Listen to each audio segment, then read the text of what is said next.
En cambio, Lindsay Salmon era un caso totalmente distinto. Era una chica con talento, uno de los 20 alumnos del colegio seleccionados para el simposio de talentos de todo el estado. El único problema en su expediente académico era un pequeño altercado al comienzo del curso con repre- un, un profesor que la había reprendido por haber llevado a clases literatura obscena. Miedo a volar. Hágala reír. Tenía ganas de decirle, llévela a ver una película de los hermanos Marx, siéntela en uno de los almohadones de que pedorrean, enséñele los calzoncillos que lleva puestos con los pequeños diablos comiendo perritos calientes. Lo único que podía hacer yo era hablar, pero nadie en la tierra podía oírme. El distrito del colegio sometió a todos los alumnos a unos fest para decidir que tenía talento a quien no. A mí me gustaba insinuar a Lindsay que su pelo me sacaba mucho más de quicio que mi estatus de tonta. Los dos habíamos nacido con abundante pelo rubio, pero a mí enseguida se me había caído para ser reemplazado muy a mi pesar por una mata de color castaño desviado. Lindsay, en cambio, había conservado el suyo y alcanzado así a una especie de posición mítica. Era la única rubia de verdad de la familia, pero una vez seleccionada como talentosa, se había visto obligada a vivir de acuerdo con los adjetivos. Se encerró en su dormitorio y leyó gruesos libros así mientras y yo estaba con ¿Estás ahí, Dios? Soy yo, Margaret. Ella leía Resistencia, Rebelión y Muerte en Camus. Es posible que no entendiera casi nada, pero lo llevaba consigo a todas partes y con ello logró que la gente, incluso los profesores, empezaran a dejarla tranquila. Lo que quiero decir, Lindsay, es que todos echamos de menos a Susie, dijo el señor Caden. Ella me respondió, era muy brillante, tanteó él. Ella se sostuvo la mirada sin comprender. Hacer una pausa podía dar a entender que estaba yendo a alguna parte y ahora era la única chica Salmon. Nada. ¿Sabes quién ha venido a verme esta mañana? El señor Caden se había reservado su gran final, que estaba seguro de que funcionaría. El señor DeWitt se está planeando entrenar un equipo de chicas. Todas las ideas gran gira en torno a ti. Ha visto lo bueno que eres y con tantas posibilidades como los chicos y cree que otras chicas podrían apuntarse si tú das el primer paso. ¿Qué dices? El corazón de mi hermana se cerró como un puño. Dijo que resultaría muy duro jugar el fútbol en un campo que está a 6 metros de donde se pone asesin- que asesinaron a mi hermana. Gol. El señor Caden abrió la boca y la miró fijamente. ¿Algo más?, preguntó Lindsay. No, yo. El señor Caden volvió a tenderle una mano. Seguía habiendo un un cabo, un deseo de comprender. Quiero que sepas lo mucho que lo sentimos todos, dijo. Llego tarde a la primera clase, dijo ella. En ese momento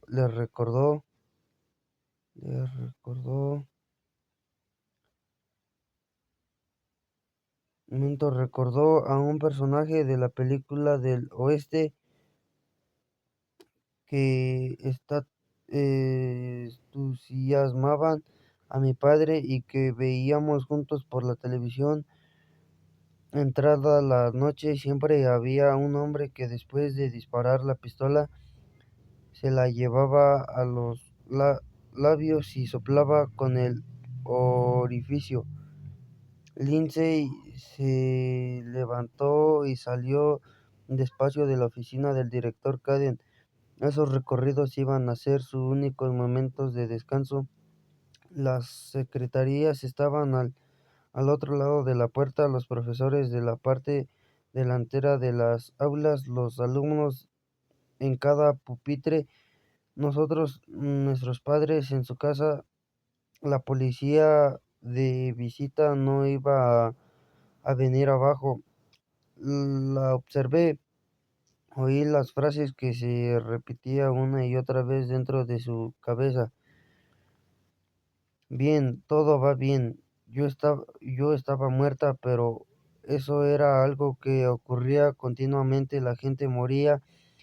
Al salir aquel día de la oficina, pareció mirar a la secretaria a los ojos, pero en realidad se concentró en la barra de labios mal aplicada o en el crepé de China de 2 piezas con estam- estampado de cachemir.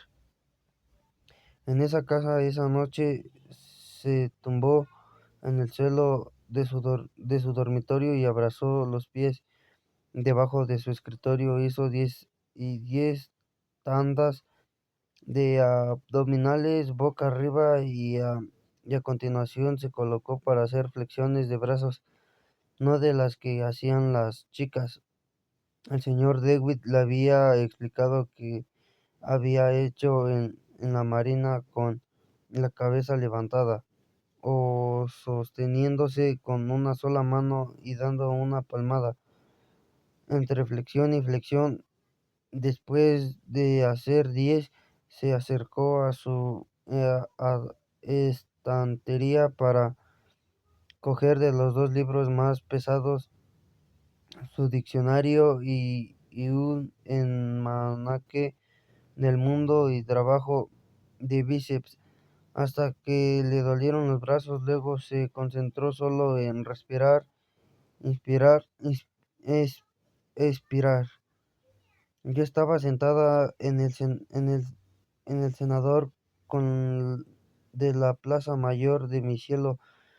Nuestros vecinos del Hot Wire tenía un senador y yo había crecido queriendo uno. Y observé la ira de mi hermana. Horas antes de que yo muriera, mi madre había colgado en la puerta de la nevera un dibujo de Bud Clay, en el que una gruesa línea azul suspiraba en el aire del suelo. Los días que siguieron, observé cómo mi familia pasaba por delante de ese dibujo y me convencí de que la gruesa línea azul era un lugar real, un intermedio donde el horizonte del cielo se juntaba con el de la tierra.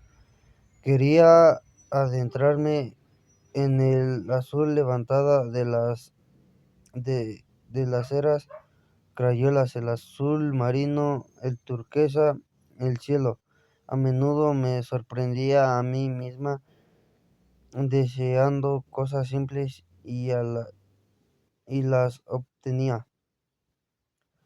Regalos en envoltorios peludos, perros por el parque que había en el exterior de mi habitación.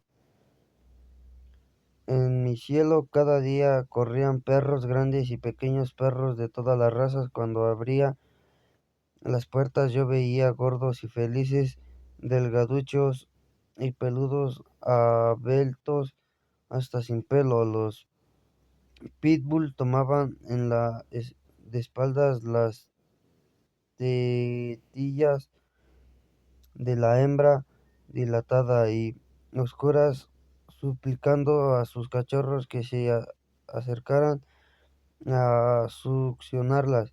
Felices al sol,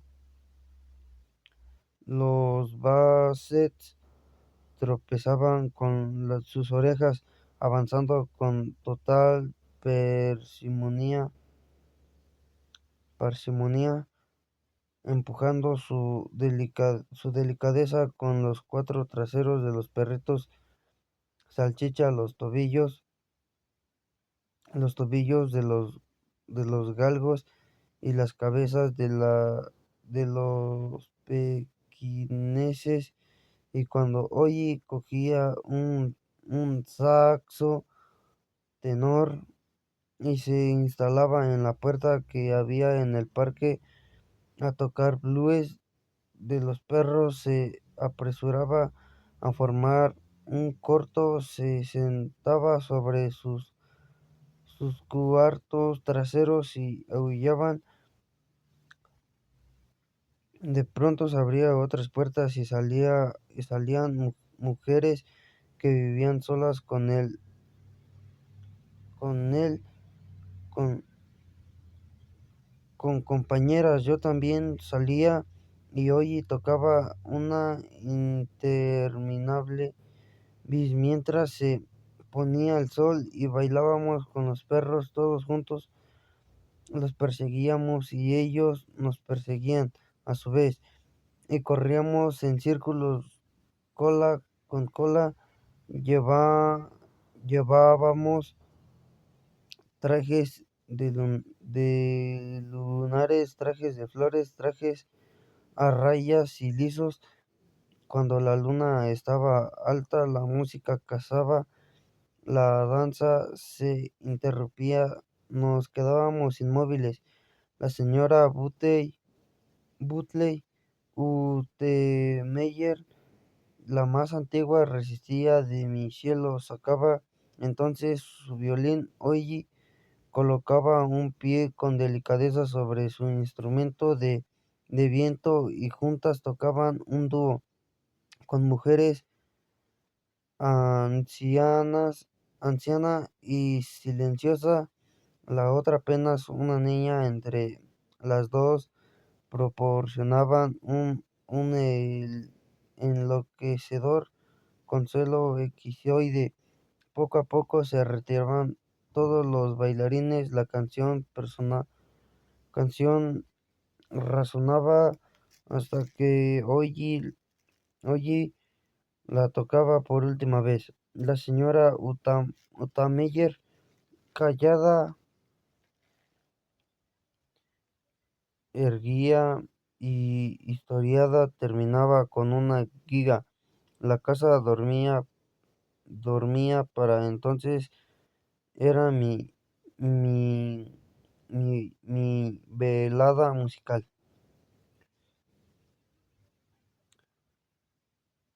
Lo extraño de la tierra era lo que veíamos cuando mirábamos hacia abajo. Además de la visión inicial que podéis imaginarlo, el efecto de verlo todo del tamaño de una hormiga, como desde lo alto de un rascacielos. Por todo el a menudo había almas abandonadas por sus cuerpos. Hoy y yo explorábamos la tierra con la mirada, posándola un par de segundos en una escena u otra, buscando lo inesperado en el momento más trivial. Y lo pronto del alma pasaba corriendo junto al ser vivo, le rozabas el hombro o la mejilla y seguía su camino hacia el cielo. Los vivos no ven exactamente los muertos, pero mucha gente parece consciente de que ha cambiado algo a su alrededor. Habían de una corriente, un aire frío. Los amigos de los fallecidos desaparecían de sus sueños y ven una figura al pie de su cama o en el portal o subiéndose como un fantasma a un autobús urbano. El abandonador de la tierra, el abandonador de la tierra, yo rocé a una niña llamada Ruth. Iba a mi colegio, pero nunca habíamos sido amigas. Se cruzó en mi camino la noche que mi alma salió gritando de la tierra y no pude evitar rozarla cuando abandoné la vida que se me había sido arrebatada con tanta violencia. No fui capaz de calcular mis pasos, no tuve tiempo para contemplar nada. Cuando hay violencia en lo que tú concentras es un oír. Cuando empiezas a acercarte al borde, la vida se aleja de ti como un bote se aleja inevitablemente de la orilla y te agarras con fuerza a la muerte como si fuera una cuerda que te, que te transportará a lo que te soltarías confiado únicamente en aterrorizar lejos de donde estás, con, como una llamada telefónica que recibes de la cárcel. Pasé junto a Ruth, Connors rozándola. Número equivocado, llamada fortuita. La vi allí de pie cerca del Fiat rojo y oxidado. Cuando pasé con un rayo por su lado, mi mano salió disparada para tocar la última cara, tener el último contacto con la tierra en esa adolescente tan poco convencional. La mañana del 17 de diciembre, Ruth se quejó a su madre de que había tenido una pesadilla demasiado real para ser un sueño. Cuando su madre le preguntó qué quería decir Ruth estaba cruzado en el aparcamiento del profesorado y de pronto vi en el campo de fútbol un fantasma pálido que corría hacia mí. La señora Connors revolvió las gachas y la gacha que se pasaba en su cazuela. Observó a su hija gesticular con los dedos largos y delgados de sus manos que había heredado de su padre. Era femenino. Lo noté, dijo Ruth. Salió del campo volando. Tenía los ojos hundidos y el cuerpo cubierto con un fino velo blanco, ligero como la estopilla. Logré verle la cara a través de él, los rayos que asomaban la nariz, los ojos, la cara, el pelo. Su madre apartó las gachas del fuego y bajó la llama. Ruth dijo, esta te está dejando llevar por la imaginación. Ruth comprendió que era el momento de callar. No volvió a mencionar el sueño, que era un sueño, ni siquiera días después, cuando por los pasillos adicionales, como ocurre con todas las buenas historias de terror, mis compañeros se vieron en puros para hacer el horror más terrible de lo que haya era, pero todo faltaba detalles como él cuando y y quién quién y faltaba como cuando y quién se convirtieron en hondos recipientes para llenar a sus conjeturas. Adoración fantástica, medianoche, Ray Shin. Por mucho lo que intenté, conseguí señalar con suficiente fuerza a Ruth. Lo que eso tal vez podría ayudarla había estado a la vista esperando que, que una mano la cogiera en mano, una mano que la reconocería y pensara pista, pero ya no estaba en el campo de trigo. Ruth empezó a escribir poesía si su madre o sus profesores más accesibles no quería oír hablar de la realidad más oscura que había experimentado, revestaría esa realidad de poesía. Cuando me habría gustado que Ruth hubiera ido a ver a mi familia y hablado con ella, seguramente nadie, aparte de mi hermana, sabido, habría sabido había sabido cómo se llamaba. Siquiera Ruth era una chica que había quedado penúltima en deporte, la que cuando veía venir una pelota de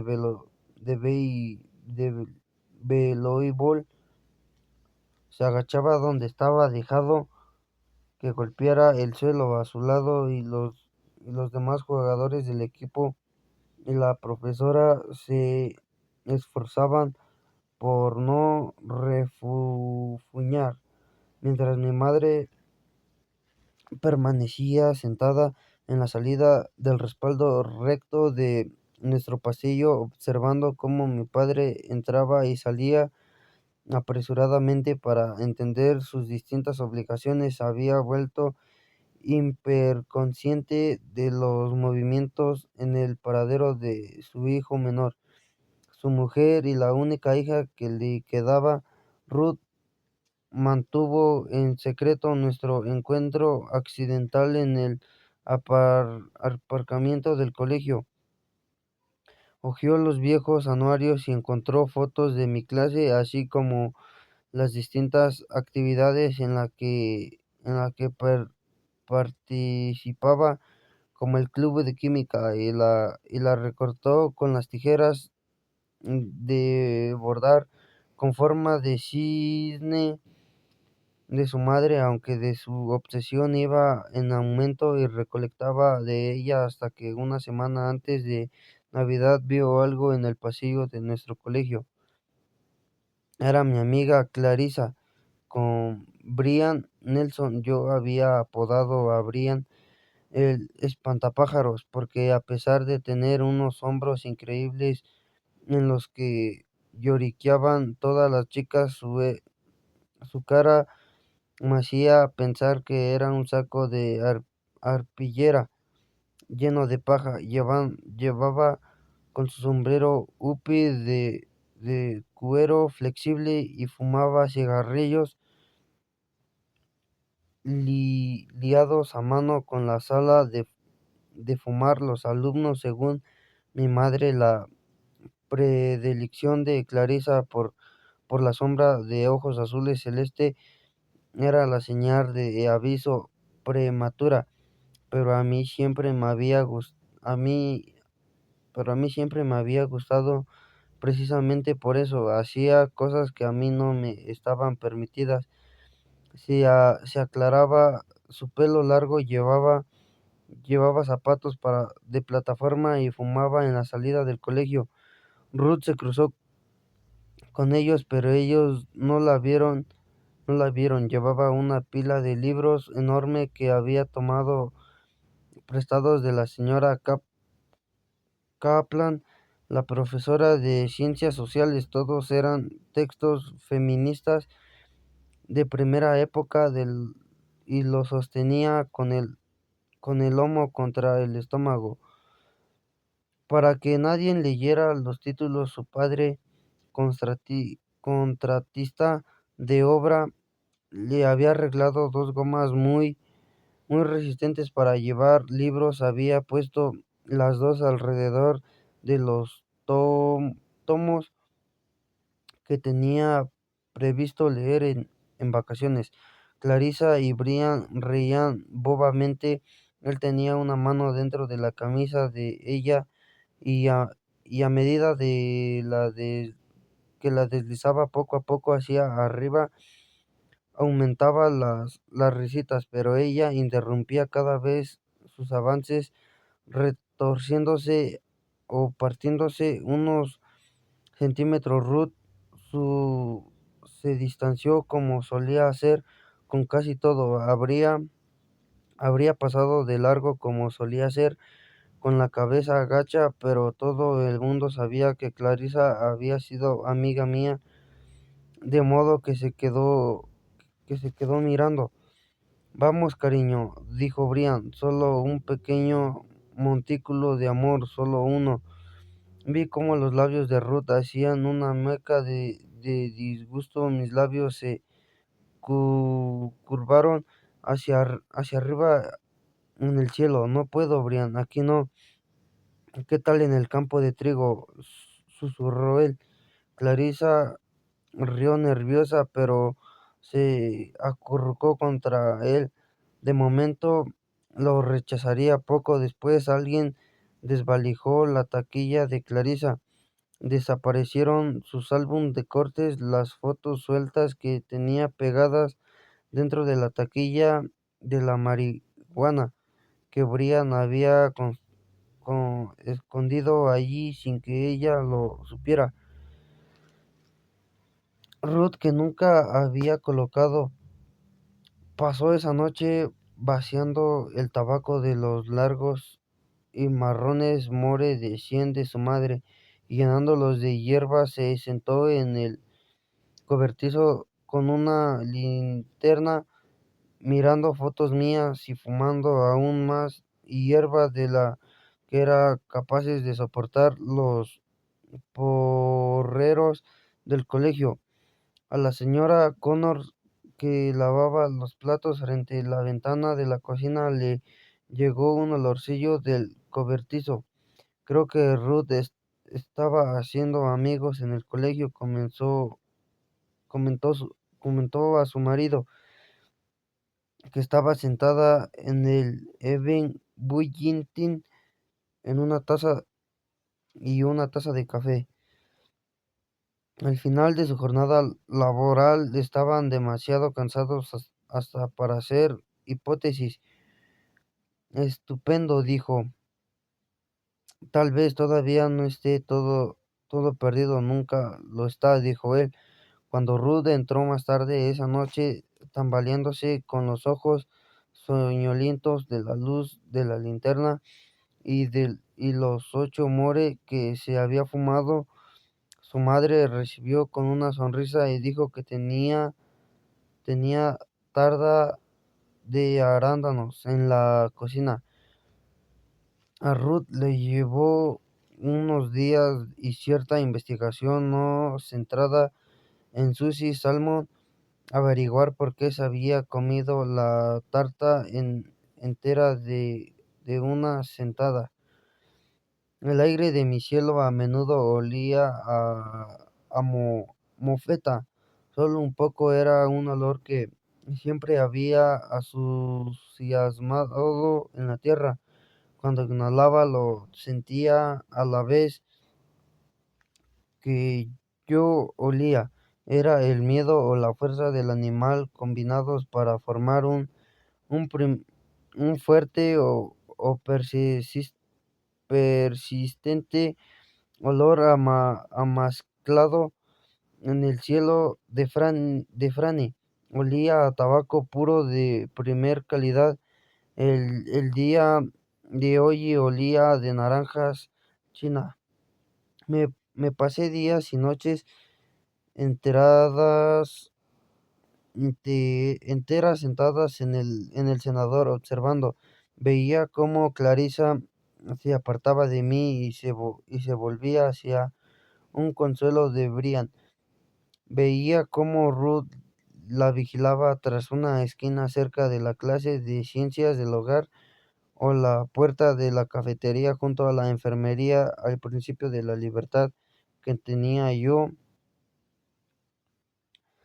a ver todo el colegio era embriagadora. Observaba el ayudante del entrenador de fútbol dejar anónimamente bombones a la profesora de ciencias que estaba casada a la a la líder de las animadoras tratando de atraer la atención del chico al que había expulsado tantas veces de tantos colegios que ésta había perdido la cuenta.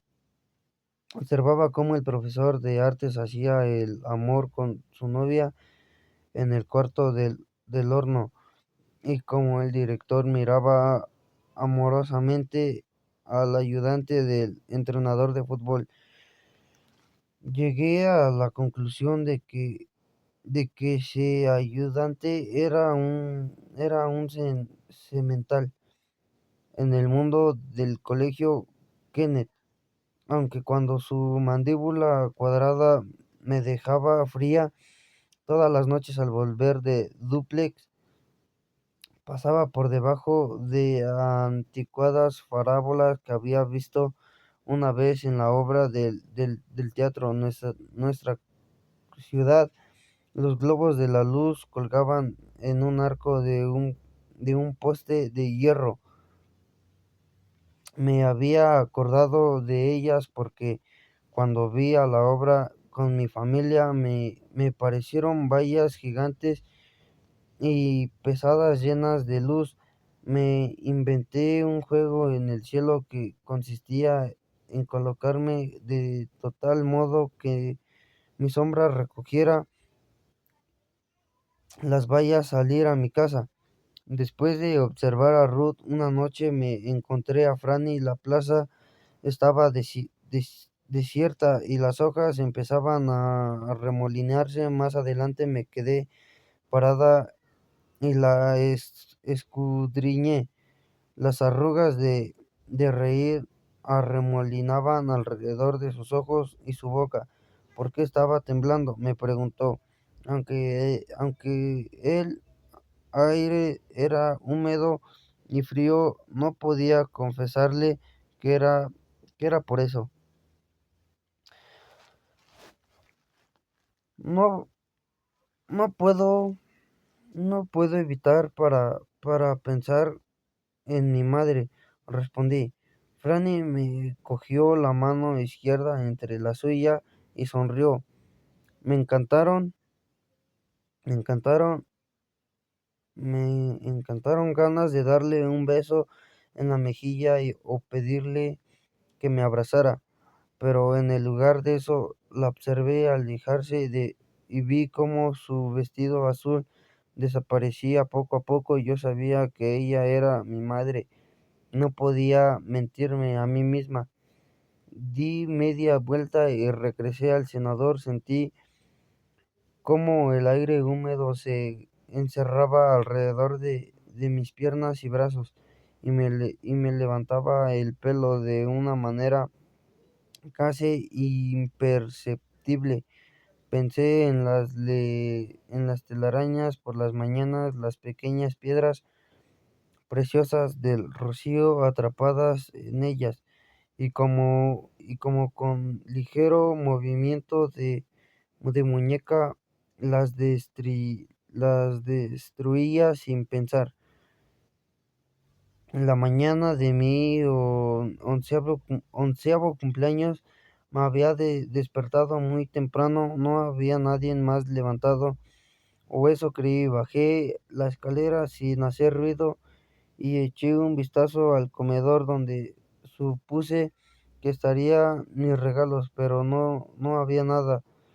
Ahí, ahí, allí la mesa estaba igual que el día anterior, pero cuando me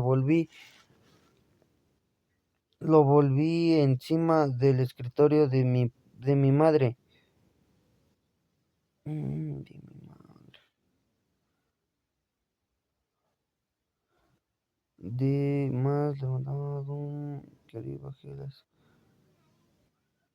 pero cuando volví encima del escritorio de mi madre de la sala de estar, el elegante escritorio cuya superficie siempre estaba despejada, el escritorio de pagar facturas, como lo llamábamos entre papel de seda, pero todavía sin volver, había una maquinita.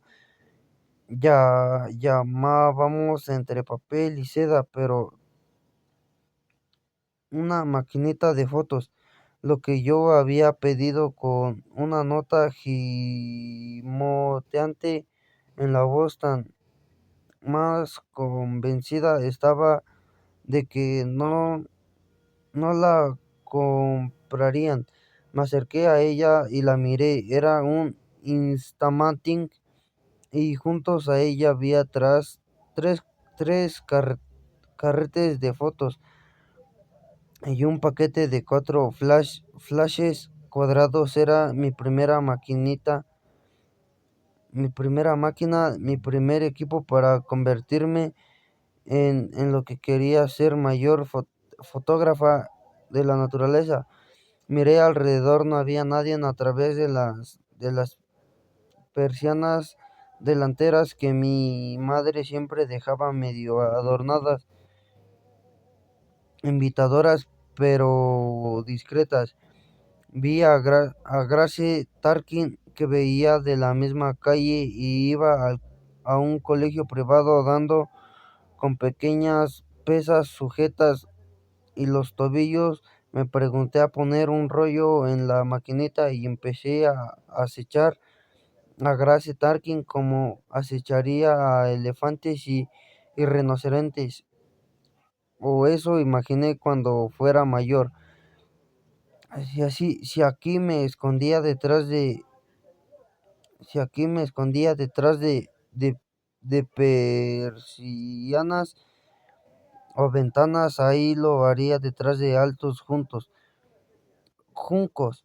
Fui sigilosa, a lo que entendía por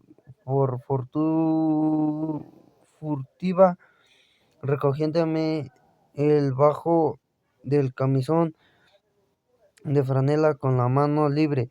Seguí sus movimientos pensando de la salida de estar al vestíbulo y encontrando en el despacho de otro lado, mientras observaba cómo su silueta se alejaba. Tuve una idea genial. Saldría corriendo al patio trasero, desde donde podría observarla sin intrusiones. De modo que salí corriendo de la parte trasera de la casa y me encontré de puerta del porche abierta de par en par. Cuando vi a mi madre,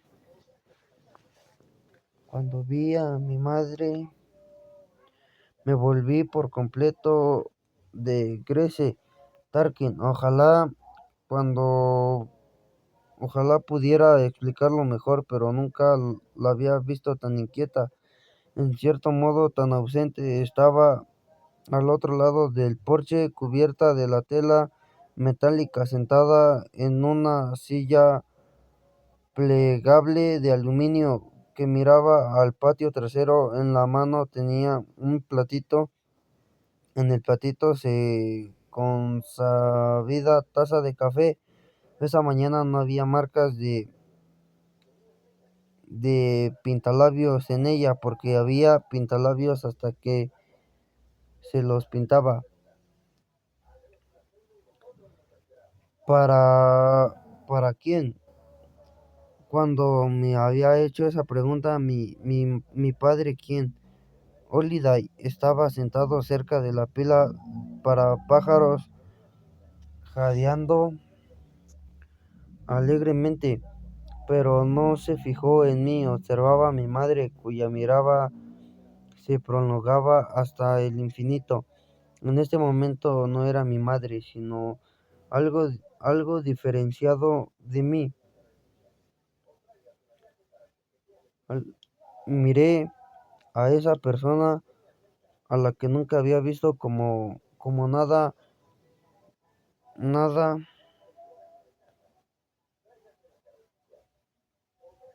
había visto como nada más que a mi madre, y la vi piel suave como espolvada, de su cara empolvada, sin maquillaje, suave, sin piel, sin ayuda de cosméticos. Junto sus cejas y sus ojos componían un cuatro ojos océanos. La llamaba mi padre cuando quería una de sus cerezas cubiertas de chocolate que ella tenía escondidas con el mueble con el mueble con el mueble bar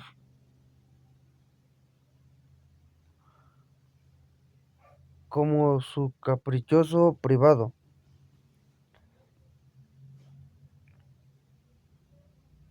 como su caprichoso privado. Y de pronto entendí el hombre había creído que se debía a que eran azules, pero ahora me di cuenta que eran insodables de una manera que me asustaba. Entonces tuve una reacción que no llegó a ser pensamiento desarrollado, que antes de que Holiday me viera y oliera antes de que se evaporara la bruma del rocío que flotaba sobre la hierba y se despertara la madre que había dentro de ella, como hacía todas las mañanas, le haría una foto con mi nueva cámara. Cuando la casa Kodak me devolvió el carrete revelado en un pasado sobre cuando la casa especial vi inmediatamente la diferencia, solo había una foto en la que mi madre era Abigail. Era la primera la que había hecho sin que se diera cuenta, antes de que el clic la sobresaltara y se convirtiera en la madre de la niña del cumpleaños, dueña del perro feliz, esposa del marido cariñoso y madre de otra niña y un niño querido, amada de casa, jardinera, vecina, risueña. Los ojos de mi madre eran océanos, dentro de ellos habían sensaciones de vacío. Pensé que tenía toda la vida para de comprobarlos, pero ese fue el único día que tuve una sola vez la vi como Abigail en la tierra. Y dejé que regresara sin esfuerzo. Mi fantasía se había visto contenida por mi deseo en que fuera esa madre y me arropara como esa madre.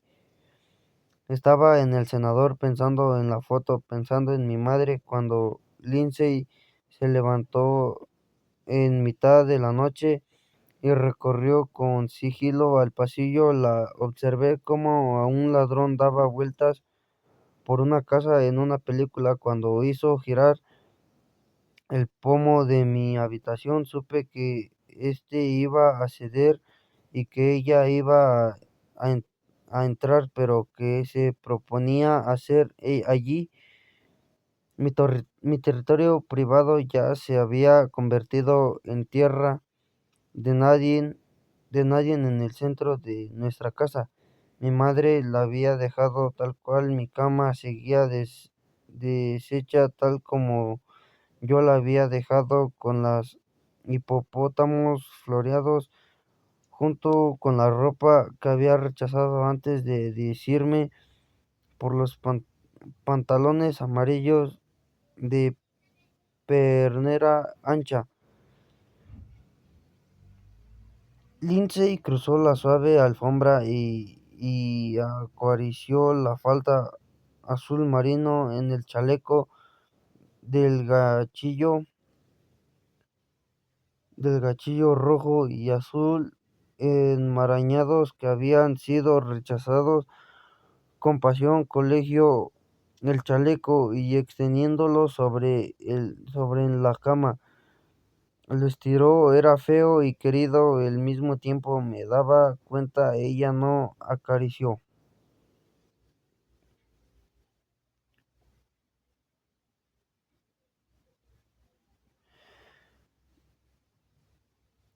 Lindsay recorrió en torno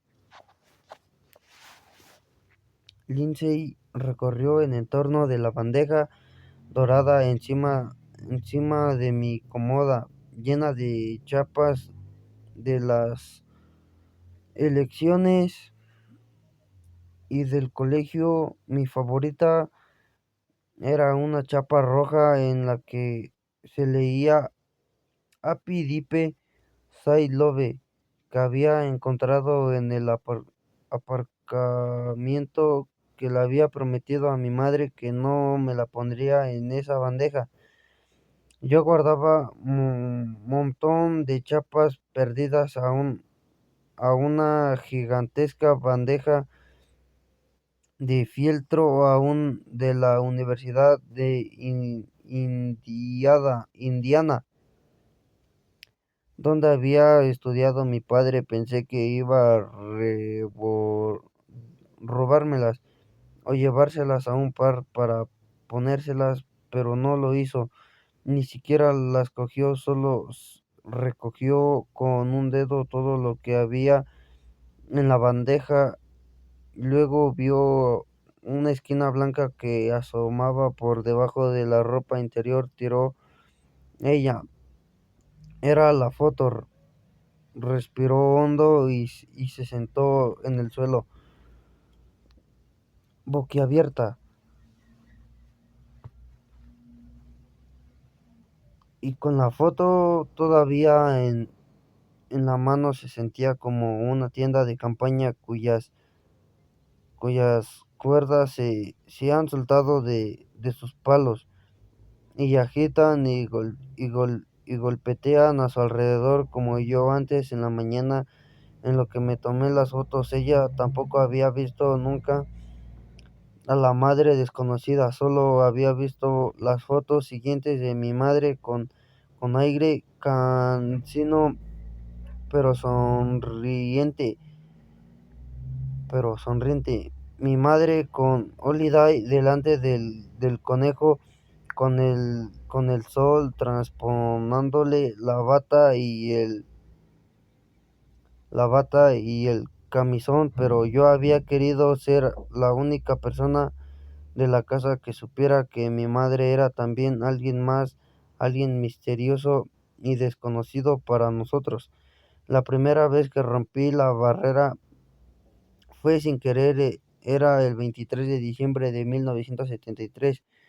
Buckley dormía. Mi madre había llevado a Lindsay al dentista esa semana. Había acordado que todos los días, como familia, dedicaría tiempo a tratar de avanzar. A mi padre se había asignado la tarea de limpiar la habitación de huéspedes al piso de arriba, que hacía tiempo que se había convertido en su guarida.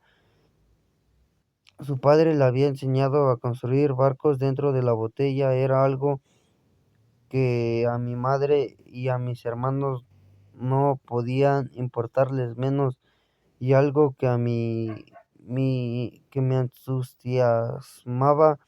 El estudio estaba asestado en ellos todo el día.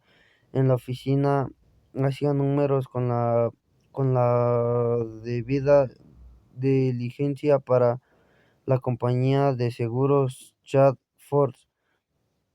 Por la noche construía los barcos y leía libros sobre la guerra civil para alejarse. Cuando estaba preparado para izar la vela, me llamaba. Para entonces el barco ya estaba apagado al fondo de la botella.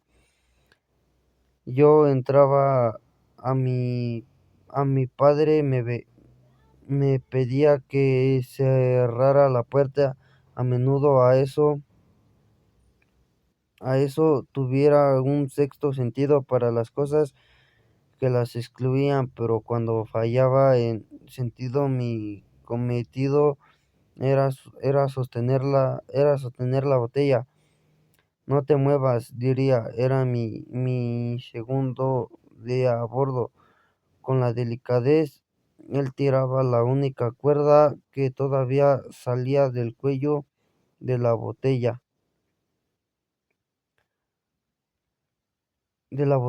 y bohíla.